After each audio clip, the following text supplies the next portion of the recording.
Olá! Hoje a gente vai mergulhar num verdadeiro mistério da medicina. Uma condição que parece uma coisa muito séria, mas a causa real ninguém sabe. Vamos investigar o caso da pressão fantasma. Imagina só essa situação. É exatamente essa pergunta que nos leva para a hipertensão intracraniana idiopática, ou HII. É um daqueles quebra-cabeças que deixam médicos e pacientes de cabelo em pé, sabe? Onde o perigo é super real, mas o culpado, bom, ele é um invisível.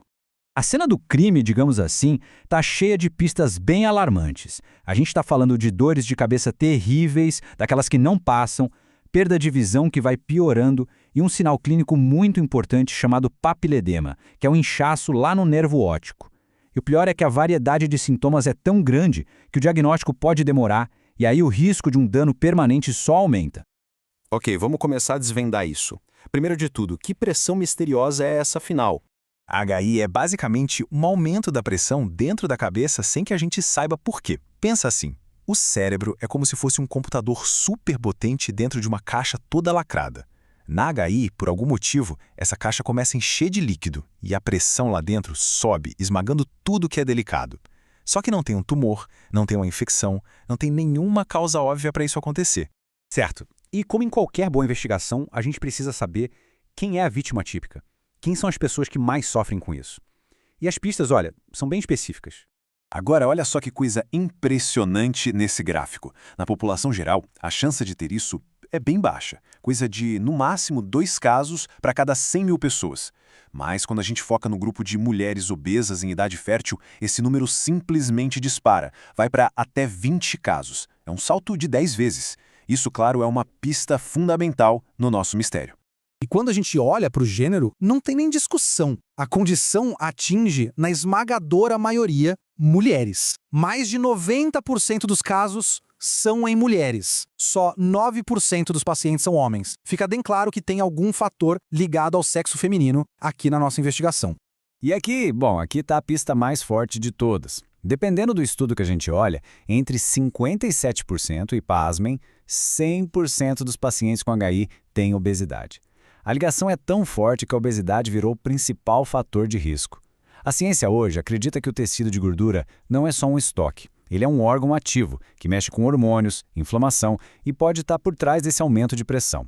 Ok, então a gente já tem o perfil, já tem as pistas, mas como é que os médicos fecham o cerco e dão o diagnóstico final?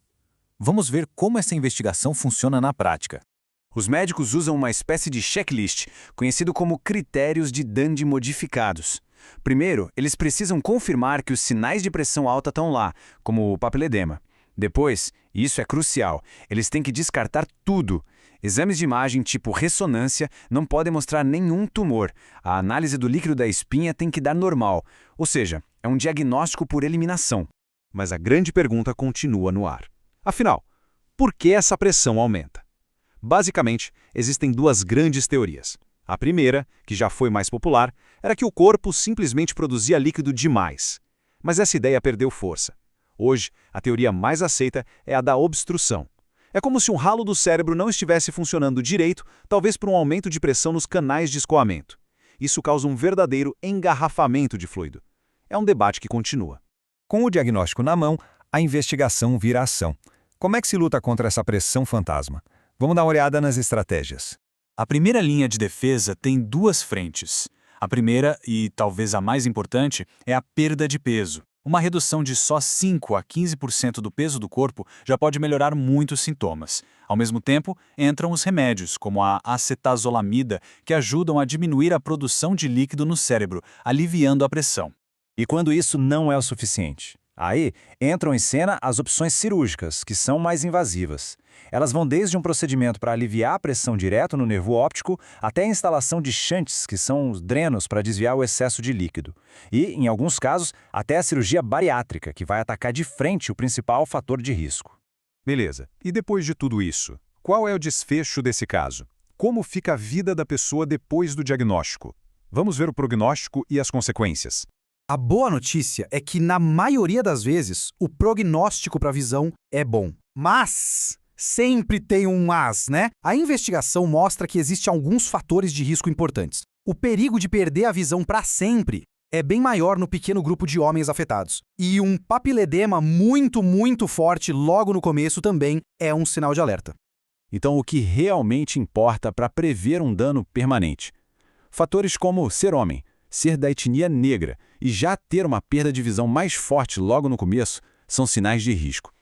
Agora, o que é curioso é o que não parece estar ligado à perda de visão a longo prazo.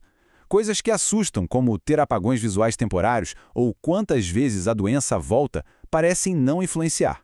E isso nos leva a um ponto que, nossa, é muito importante. Porque mesmo que a visão seja salva, a batalha não acaba. A dor de cabeça crônica é o que mais derruba as pessoas no longo prazo. É um peso diário que afeta demais a qualidade de vida. Isso tudo deixa a gente com uma última reflexão, né? Se a gente sabe que a doença volta com força quando o peso sobe, será que lidar com HI não é, na verdade, uma batalha constante, uma vigilância contínua, uma luta para a vida toda para manter essa pressão fantasma sob controle?